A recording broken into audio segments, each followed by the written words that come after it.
अब software engineering में formal modelling और वेरिफिकेशन की बात कर रहे हैं।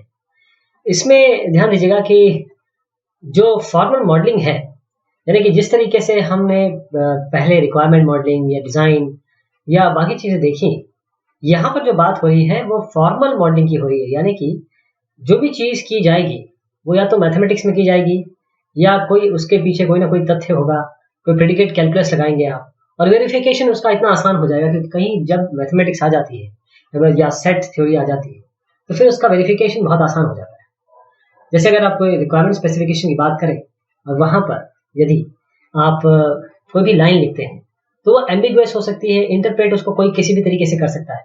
लेकिन अगर आपने कोई मैथमेटिक्स लिख दी, जैसे आपने कहा कि 2 इज नॉट इक्वल टू 3, तो इसमें कोई चीज़ आप बता नहीं रहे हैं, लेकिन फिर भी ये सबको पता है कि 2 नॉट इक्वल टू 3, इसको वेरीफाई भी कर सकते हैं। तो फॉर्मल मॉडलिंग और वेरिफिकेशन में जिसको हम बोलेंगे क्लीन रूम सॉफ्टवेयर टेक्नोलॉजी और स्क्रीन रूम सॉफ्टवेयर इंजीनियरिंग और फॉर्मल मेथड्स। तो क्लीन रूम सॉफ्टवेयर इंजीनियरिंग और फॉर्मल मेथड की बात जब करते हैं तो दोनों की दोनों ये डिमांड करती हैं स्पेशलाइज स्पेसिफिकेशन अप्रोच। ध्यान दीजिएगा, वही मैं बात कर रहा हूँ कि स्पेशलाइज स्पेसिफिकेशन अप्रोच होगी उसमें, और हर एक दोनों का ही आपका यूनिक वेरिफिकेशन मेथड होगा। यानी कि वेरिफिकेशन उसको हम आराम से कर सकते हैं, आसानी से कर सकते हैं, और दोनों ही रिग्रेस होंगी, दोनों ही रिग्रेस है, क्योंकि जब आप हर चीज़ को रिप्रेजेंट करना चाहेंगे, कोई भी रिक्वायरमेंट एक आध तो नहीं होंगी, बहुत सारी होंगी, उसका फिर अलग अलग फेज में अलग अलग चीज़ें भी बनेंगी, तो रिग्रेस तो है ही, और थोड़ा कम प्रचलित है ये सॉफ्टवेयर इंजीनियरिंग कम्युनिटी में। लेकिन अगर आप बुलेट प्रूफ सॉफ्टवेयर बनाना चाहते हैं, ऐसी कार जो बुलेट प्रूफ हो, अगर ऐसा सॉफ्टवेयर बनाना चाहते हैं तो ये आपके लिए मेथड है। क्लीन रूम सॉफ्टवेयर इंजीनियरिंग एक अप्रोच है, ऐसी अप्रोच जहां पर जो एम्फोसिस है वो उस पे है कि आप करेक्टनेस किसी तरीके से सॉफ्टवेयर में डालिए जो आप सॉफ्टवेयर बना रहे हैं। जो फिलॉसफी है क्लीन रूम सॉफ्टवेयर इंजीनियरिंग की, इसका मेन फिलॉसफी ये है कि हमको डिपेंडेंस इसको अवॉइड करना है किस पे, जो भी रिमूवल प्रोसेस है, डिफेक्ट को हटाने के जो तरीके हैं, जिसमें आप कोड इंक्रीमेंट लिखते हैं पर पहली बार, फिर वेरीफाई करते हैं, फिर उसके बाद फिर टेस्ट करते हैं या फिर वेरीफाई करते हैं करेक्टनेस को टेस्टिंग के पहले।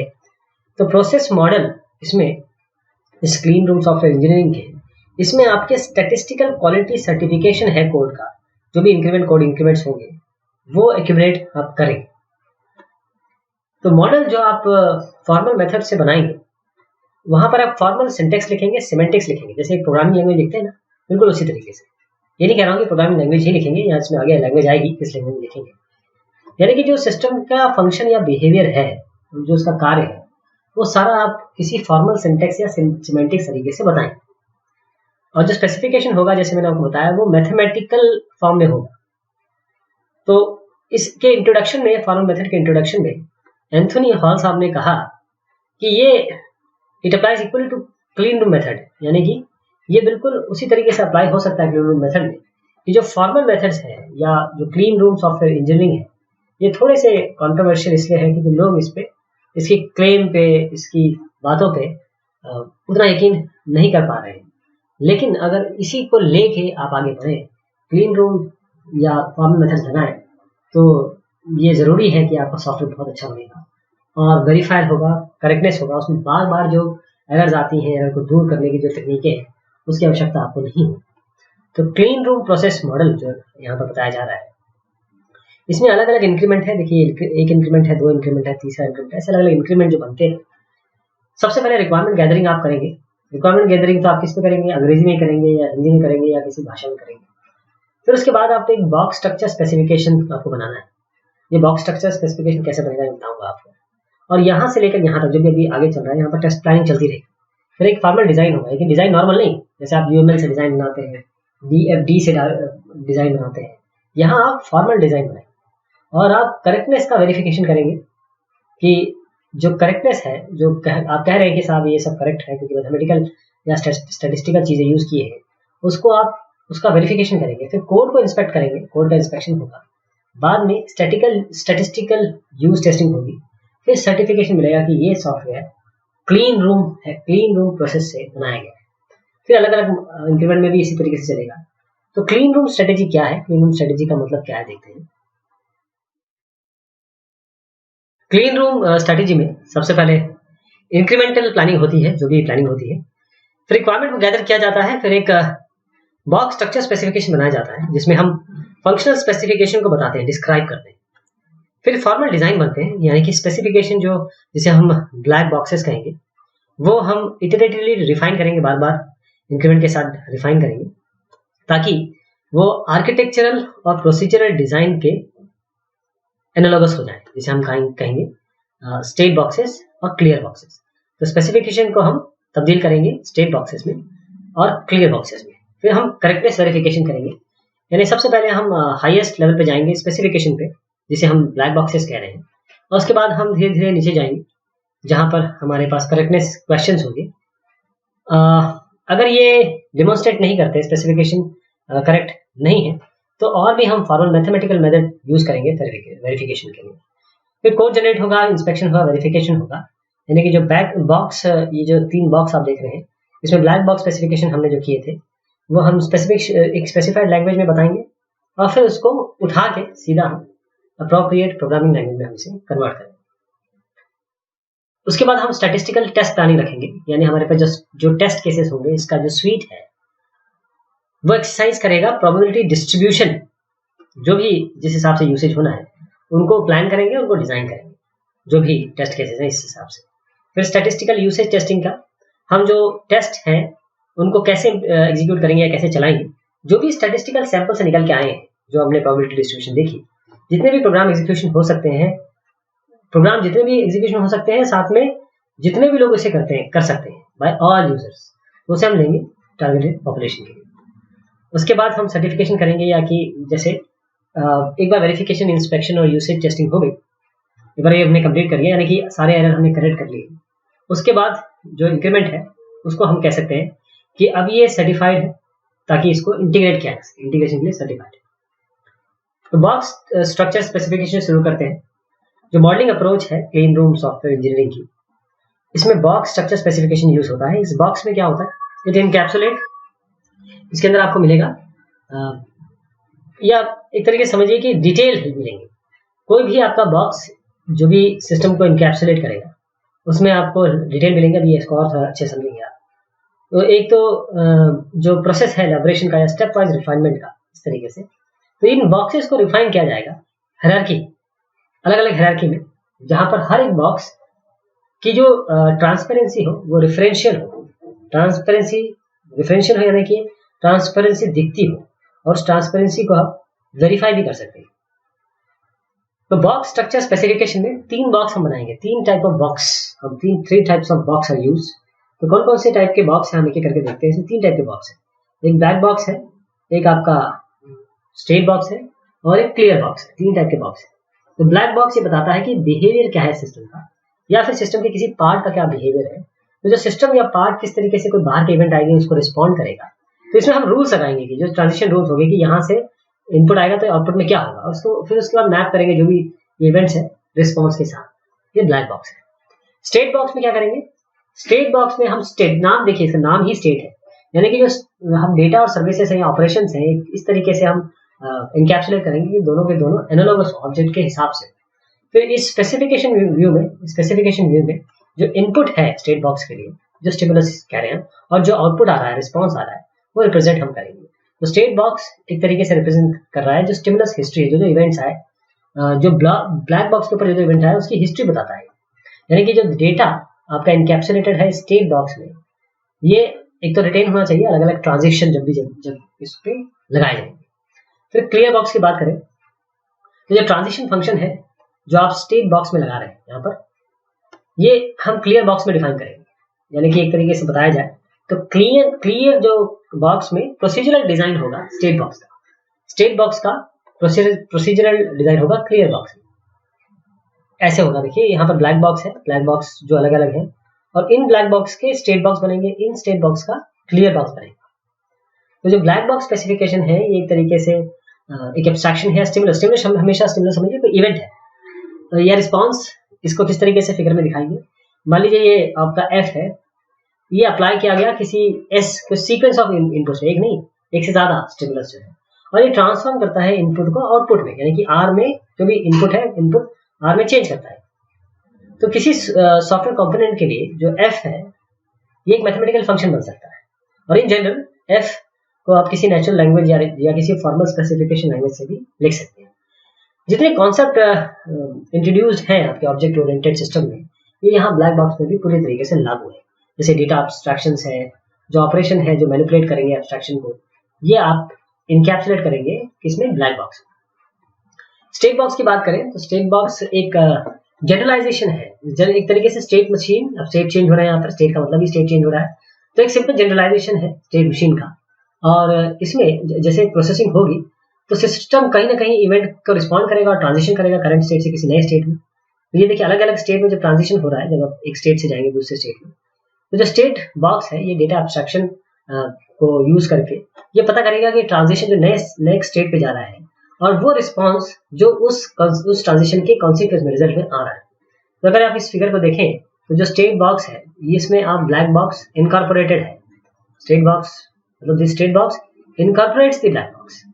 तो जो स्टिमुलस एस है यहाँ पर, या इवेंट जो है, जो इनपुट है इस ब्लैक बॉक्स को, वो किसी एक्सटर्नल सोर्स से आ सकते हैं या इंटरनल सिस्टम स्टेट्स भी हो सकते हैं।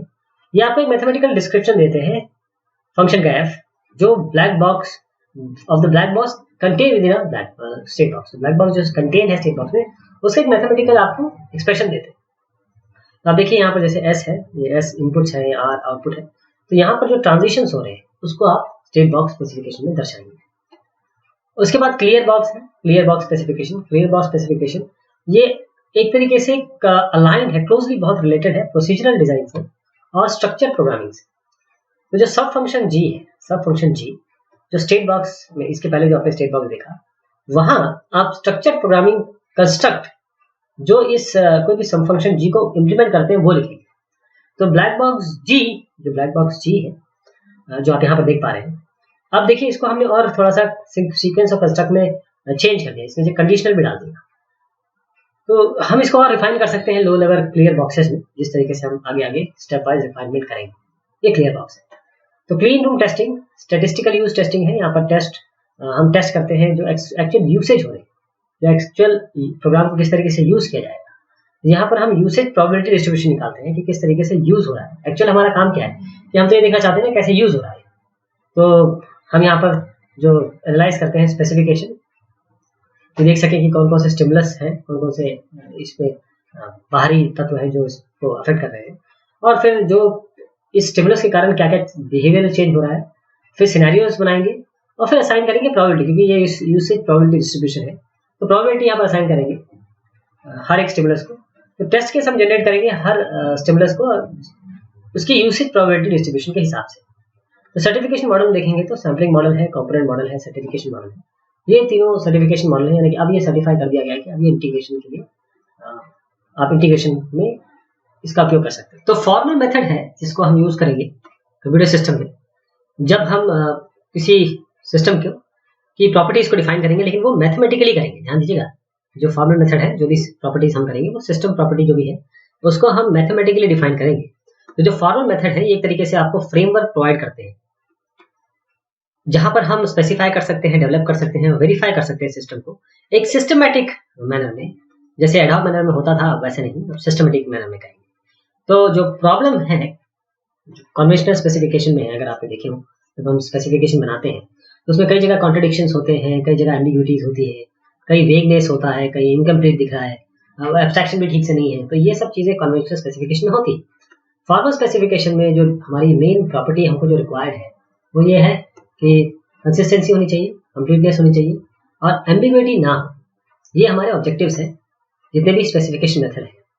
तो जो फॉर्मल सिंटेक्स लिखेंगे स्पेसिफिकेशन लैंग्वेज का, वो हमें एक तो रिक्वायरमेंट बनाने में और डिजाइन को इंटरप्रेट करने में केवल एक ही तरीके से, कोई ये सब चीजें जो हमने देखी एम्बिग्यूटी और वेगनेस नहीं होगी, तो कोई एम्बिग्यूटी इसमें नहीं मिलेगी, क्योंकि नेचुरल लैंग्वेज में या किसी ग्राफिकल नोटेशन में हर आदमी दूसरी तरीके से समझ सकता है। तो जो डिस्क्रिप्टिव फैसिलिटी है, जैसे सेट थ्योरी है या लॉजिक नोटेशन है, ये आपको क्लियर जो स्टेटमेंट होते हैं इसके क्लियर फैक्ट बताते हैं, इसमें कोई भी एम्बिग्यूटी नहीं होगी, यानी रिक्वायरमेंट आप क्लियर बिल्कुल डिफाइन कर सकते हैं, दिखा सकते हैं। तो जो कंसिस्टेंसी है वो कैसे हम इंश्योर करेंगे, मैथमेटिकली करेंगे, ताकि हम प्रूव कर सकें जो इनिशियल फैक्ट्स है वो हम मैप कर सकते हैं आगे जो स्टेटमेंट्स आएंगे स्पेसिफिकेशन में। तो बेसिकली फॉर्मल स्पेसिफिकेशन की बात हो रही है, तो स्पेसिफिकेशन को मैथमेटिकली लिखना ये मेन तथ्य है इसमें, जो कि हमने देखा। तो फॉर्मल मेथड का कॉन्सेप्ट है कि डेटा इनवेरिएंसी होनी चाहिए, स्टेट है, ऑपरेशन है। डेटा इनवेरिएंसी का मतलब ये है कि एक ऐसी कंडीशन जो पूरे पूरे सिस्टम के एग्जीक्यूशन में, थ्रू आउट सिस्टम एग्जीक्यूशन में वो बिल्कुल ट्रू होगी, हमेशा ट्रू होगी, और इसमें कलेक्शन होगा डेटा का। तो जो स्टेट होगी, वेरी बहुत सारे आपके पास फॉर्मल लैंग्वेज है, जैसे OCL है, अभी इसको देखेंगे आगे। ये नोटेशन यूज करती है स्टेट्स का, जिसमें अलग अलग स्टेट डिफाइन कर सकते हैं आप, अलग अलग स्टेट, और हर एक रिप्रेजेंट करता है कि एक्सटर्नली ऑब्जर्व, बाहर से ऑब्जर्व कर सकते हैं जो बिहेवियर है। ऐसी Z लैंग्वेज है, ये भी स्टेट बताती है, defines the state as the store data, यानी कि इसमें जो स्टेट होते हैं वो हम एक स्टोर डेटा की तरह दिखाते हैं, जिसे सिस्टम एक्सेस करेगा या ऑल्टर करेगा। ऑपरेशन की जहां तक बात करें फॉर्मल मेथड कॉन्सेप्ट में, तो ऐसा एक्शन या ऐसी क्रिया, ऐसा काम जो सिस्टम में होगा और या तो रीड करेगा या राइट करेगा डेटा किसी स्टेट पे। तो प्री कंडीशन है, पोस्ट कंडीशन है। प्री कंडीशन बताता है वो सर्कमस्टेंसेस जिसमें कोई ऑपरेशन वैलिड है। पोस्ट कंडीशन ये बताता है कि क्या होगा जब एक ऑपरेशन अपना एक्शन कंप्लीट कर लेगा। तो फॉर्मल स्पेसिफिकेशन लैंग्वेजेज में, फॉर्मल स्पेसिफिकेशन लैंग्वेज, इसमें 3 प्राइमरी कंपोनेंट होने चाहिए या होते हैं। एक तो सिंटेक्स है, जो आपके स्पेसिफिक नोटेशन दिखाएगा जहां पर भी आपको स्पेसिफिकेशन दिखाना है। सिमेंटिक्स होगी, जो हमें जो डिस्क्राइब करेगा पूरे सिस्टम को, जिसको हम पूरा यूनिवर्स ऑफ ऑब्जेक्ट कह रहे हैं। ऐसी जो रिलेशन है, सेट ऑफ रिलेशन, जो हमें डिफाइन करेंगे रूल्स, जो ऑब्जेक्ट सेटिस्फाई करेगा, स्पेसिफिकेशन के लिए ऑब्जेक्ट स्पेसिफाई करेगा। फिर सिंटैक्टिक डोमेन है और सिमेंटिक डोमेन है। सिंटैक्टिक डोमेन क्या है? ये है कि फॉर्मल स्पेसिफिकेशन लैंग्वेज, ये किसी न किसी तरीके से सिंटेक्स इसमें लिखा होगा, तो वो कहीं ना कहीं आपके सेट थ्योरी नोटेशन या प्रेडिकेट कैलकुलस में हो। जो सिमेंटिक डोमेन है, जो स्पेसिफिकेशन लैंग्वेज की बात कर रहे हैं, वो ये बताता है किस तरीके से लैंग्वेज रिप्रेजेंट करेगी सिस्टम रिक्वायरमेंट। तो OCL है, जो अभी हमने देखा, OCL यानी object constraint language. Object constraint language ये एक फॉर्मल नोटेशन है, इस तरीके से डेवलप किया गया था कि जो UML के यूजर्स हैं वो अपने UML में और प्रिसीशन डाल सके, जो स्पेसिफिकेशन UML से बनाते हैं, और प्रिसीशन डाल सके। जो भी पावर है लॉजिक का या डिस्क्रीट मैथमेटिक्स का, वो इसके लिए अवेलेबल है। ऑब्जेक्ट कंस्ट्रेंट लैंग्वेज OCL कहते हैं। ऑब्जेक्ट कंस्ट्रेंट लैंग्वेज जो OCL जिन्होंने डिजाइन किया था, कि उन्होंने कहा कि केवल जो ASCII कैरेक्टर्स हैं वही यूज किए जाएंगे OCL स्टेटमेंट। तो OCL एक ऑब्जेक्ट ओरिएंटेड प्रोग्रामिंग लैंग्वेज जैसे ही है, जैसे हम देख रहे हैं कि ऑब्जेक्ट कंस्ट्रेंट लैंग्वेज है OCL। ये ऑब्जेक्ट ओरिएंटेड प्रोग्रामिंग लैंग्वेज जैसी ही है। इसमें एक्सप्रेशन, इसकी जो एक्सप्रेशन है OCL की, उसमें आपको ऑपरेटर्स दिखेंगे जो ऑपरेट करेंगे ऑब्जेक्ट्स पे, लेकिन जो रिजल्ट है पूरे एक्सप्रेशन का, वो हमेशा या तो ट्रू होगा या फॉल्स होगा। ध्यान दीजिएगा, चाहे आप कुछ भी यूज कर रहे हैं, रिजल्ट हमेशा एक्सप्रेशन का ट्रू और फॉल्स है। जो ऑब्जेक्ट है वो इंस्टेंस होंगे OCL कलेक्शन क्लास के। यहाँ पर सेट और सीक्वेंस, उसकी 2 सब क्लासेस होंगी, 2 सब क्लासेस। Z लैंग्वेज की बात करें तो ये स्कीमाज में डिफाइन होती है, ऑर्गेनाइज होती है स्कीमाज। इसमें आप वेरिएबल डिफाइन करते हैं, इसमें जो वेरिएबल के बीच में रिलेशनशिप को एस्टैब्लिश करते हैं, और एक तरीके से जिस तरीके से मॉड्यूल आप बताते हैं कन्वेंशनल लैंग्वेज में, यहाँ पर Z लैंग्वेज है। तो ये हमने बात की क्लीन रूम फॉर्मल स्पेसिफिकेशन के जो तरीके हैं जो आप इस्तेमाल कर सकते हैं। बहुत शुक्रिया।